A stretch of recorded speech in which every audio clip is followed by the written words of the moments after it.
I am Andy Gillis. This is my beautiful co-host, mother of three, everything to me, Katie Gillis. So we're glad you're here, and we're glad to be here.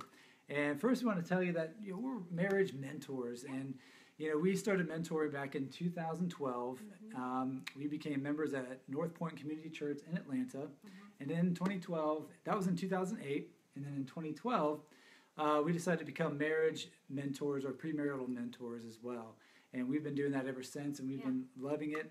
And we moved here to Florida. We moved to Florida just a few months ago, and we started Real Marriage with our live shows and our worksheets and all this stuff because we wanted to continue investing in the lives of couples, but take it global, really. And we believe that every single couple should have access to the materials that we've been given access to as leaders in the church. And so we're just so excited to bring Real Marriage and the helpful tools to you guys. And so we're glad you're here. We are talking about finances. And this is a really good one. This is great for if you're engaged, to see, well, how can we combine things together? Or should we combine things together when we get married as far as our bank accounts, our savings, our money, our goals, what should we do? If you're already married and you've been married for quite a few years, this could be a good refresher for you. Also, what else do you think? Well, I also think that couples who might not even be talking about money right now or who aren't on the same page with their finances, this is really helpful to get on the same page. Right. And also if money seems to be a tension point. I know for us for a few years it was a tension point, and so absolutely. This is really helpful because you don't want to have money be a tension point. That's right. And you could have started off well. You could have started off marriage well with your finances, and then life and day to day, and all of a sudden, boom, 5 years, 10 years from now. Well, let's take that refresher, So that's what this is. So we're going to talk about ownership versus stewardship. So let's go ahead and define those real quick, because ownership, is kind of like, well, if I was, talking about my money and I own it, that means, I worked hard for it. It's my money. I have everything that belongs to me. All the decisions that I've made or that have been made to bring in that money is all due to me. Whereas stewardship, it's kind of turn it around, where it's the money was given to me. It wasn't all about me. I played a critical part, but it wasn't all about me. And we like to go back to Scripture when it comes to being a good steward of your life, and today is being a good steward about your money. So today we're going to start off with Chronicles chapter 12, verse 11 and 12, which reads, "For everything in heaven and earth is yours, O Lord, is the kingdom. You are exalted as head over all. Wealth and honor come from you. You are the ruler of all things. In your hands are strength and power to exalt and give strength to all." So what this says is that God is the provider. And what the Bible teaches us is to submit. When we submit to God, He says, I don't want you just to submit to me to live by all my rules. I want you to submit to me so I can take care of you. And money is such a great thing that was created that He takes care of you financially. A lot of times, like for me, I know I had to give God the chance to do that. That's great. So that's what being a good steward is. And first starting off with that foundation of, I submit, that I'm going to be a good steward, I'm going to work hard, but I know the blessing and the money, it comes from God, and God is the provider. And everything we have financially has been given to us and not taken. So what do we do with that money that's given to us that really is kind of temporarily ours? Because when we leave this life, we're not going to have anything. We're not going to have our house. We're not going to have our bank accounts. We're not going to have our investments, our portfolio. That's going to be gone. That's going to be either handed down or who knows what. So what do we do with that now, with the money and the things that have given to us while we're here on the earth? So what we've got for you is, and what we suggest you do, is first of all, assess what your goals are. And just getting a good handle on what you want out of your life, your personal goals, your goals that you've imagined for yourself as a couple, and then the goals that you have imagined yourself as a family. And then once you have those goals written down, you can share them with your spouse and hear their goals, and then kind of put together a plan for, well, what would it take financially to make these goals come to fruition? Yep. And we have this wonderful, handy-dandy little worksheet that we created for you called the Couples Gold Worksheet. And if you're a subscriber, like Andy said earlier, to our email, you received this on Friday, and you can still grab it today if you subscribe. But this Couple Goals Worksheet is awesome because it gives you the opportunity to list out your goals, and then it gives an opportunity for your spouse to list out their goals. And then there's this guided couple discussion, which will really help you set those goals, but also have it on paper, like, this is what's important to me, and then know what's important to your spouse and have it written down. And it's really just been so helpful to us and our couples, because sometimes it's shocking to see what your spouse actually values in life or what their goals are. And sometimes it needs a lot of money, and sometimes it has nothing to do with money. But it's really great to have that awareness of, what are my goals, and what would I like to achieve in my life and with my husband and with my children. And don't be conservative on this. Put some big hairy goals down. You can put anything you want. Don't think about what your spouse may say. Mm-hmm. Put them down there. Put it on the table. This is your time to talk about things that you want to do. Is it work related? Is it a hobby? Something professionally? I've always wanted to go for that. Mm-hmm. Certification or that degree or whatever the case may be, and see, okay, well, all right, now this is kind of the second part that we're going to go into. What type of financial management, the kind of technical term for that, is it going to take to reach that goal? Yeah, and I just want to say before we move on to that part, because we've got some stuff for you, but just because you fall in love and get married, it doesn't mean that you have to give up on your dreams. It doesn't mean you have to give up on the goals that you want for yourself. Even if it's a goal like you want to play golf, or you want to play tennis, or you want to learn how to play the piano. Or you want to build a business.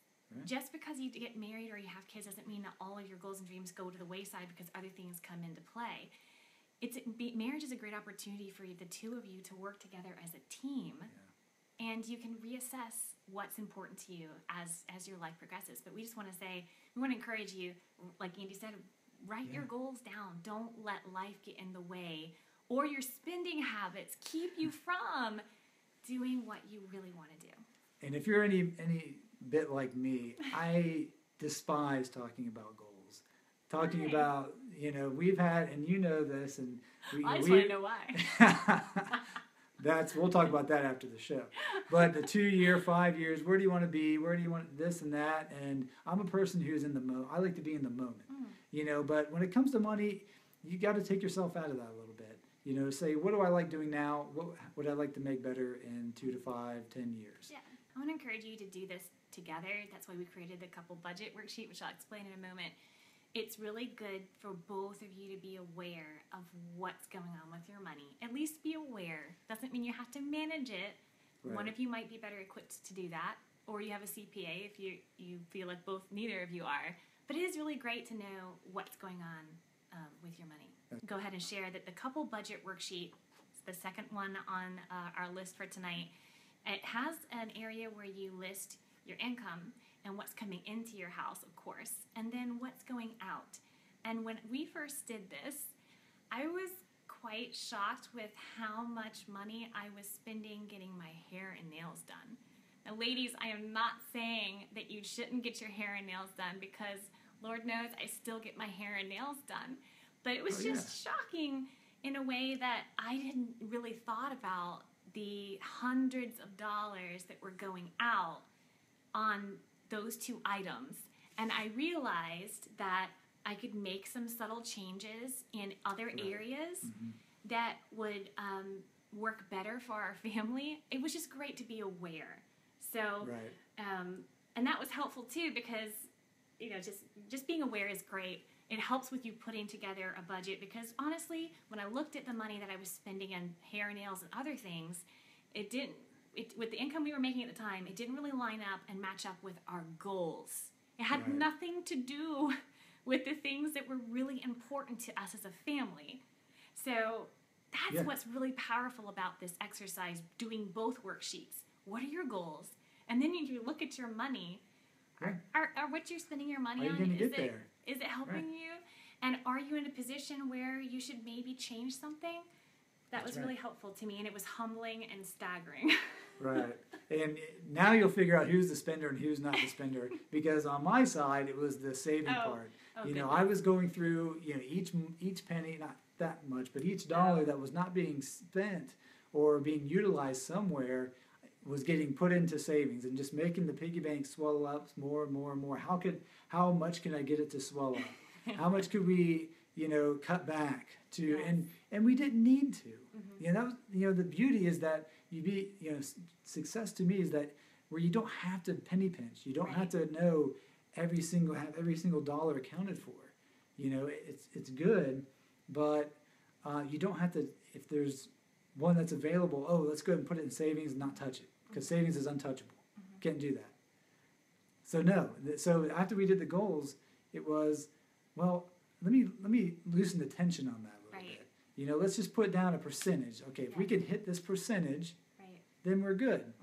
And I have to say that after doing that, I was just like, you know, it was so hard to do it. But then after a few days, I'm like, I'm gonna go take Katie out to dinner. Yes. You know, we're gonna go. Let's go take a little weekend trip somewhere real quick. You know, and enjoy our life. And I'm just like, okay, we're sticking with that percentage thing. I like that. You know, not looking at because I know myself, and I found out a lot of the guys that I knew around me, we're checking the account every day, and we see those debits, and it drives us mad, and it creates anxiety. So I stopped doing that. It made life so much better. So I'm not saying that's you, but there's me and a lot of people I do know. So we want to make sure you get these worksheets. They go hand in hand, like we shared before, that just being aware of where your money's going, and then being aware of your goals and making sure that some of your money that you're earning right now is going towards your goals and dreams for yourself now and in your future.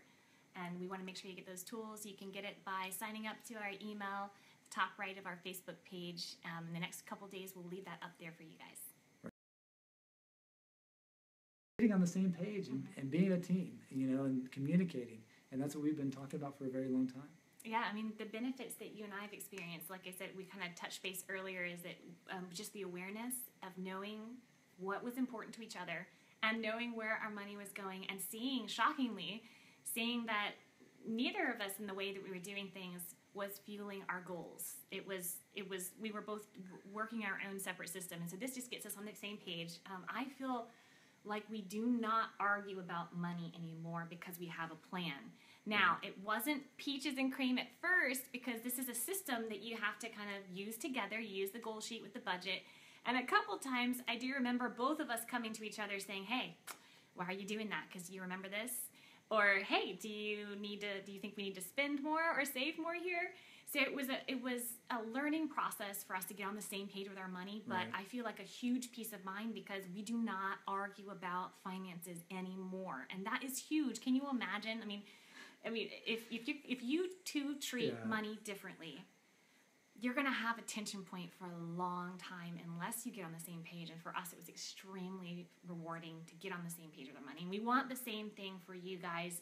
You might feel great about your money now, but you might have a tension point, and we're here for you, and we want to deliver this to you that has been so helpful to us and our couples, so that money isn't a tension point anymore. And it's great, and it's epic to hear Katie say that, because for the first 5 years of our marriage, it was a huge tension. I think it was the only thing caused a lot of conflict. I think it was, really. It was bad. And so it's just great to we just release didn't know. that. We didn't know how to get on the same page. And so it wasn't like it was our fault. We just didn't know how to do it. And now that we've been doing it for so long, it's what we really try, and like you just touched on, is that not slipping back into old habits. Yeah. Being like, okay, we got our goals. Right. You know, 2 to 5, 10 years where we want to be. Yeah. It's cool to reassess. If you want to reassess yearly, every other year, something may come up in life. Life happens. Reassess. You know, take 20 minutes of your Sunday night meeting to reassess and put down some different goals. I mean, it won't take that long, but it'll be well worth it. and stay the course. Yeah. Keep it up. Stay the course. If you find Sure. something that we share or one of the shows, something really resonates with you, we would love for you to share it because it might resonate with someone else. And our goal at Real Marriage is to get these philosophies and these tools and these worksheets in every single couple's hands so they can enjoy their marriage even better and even more than they already are. So don't be shy to share. We love that. That's right. It's all on the Facebook page, free for the taking. Yeah. So, all right. All right. Everybody have a great night. Have a great week. And we will see you next Sunday. Bye. Goodbye.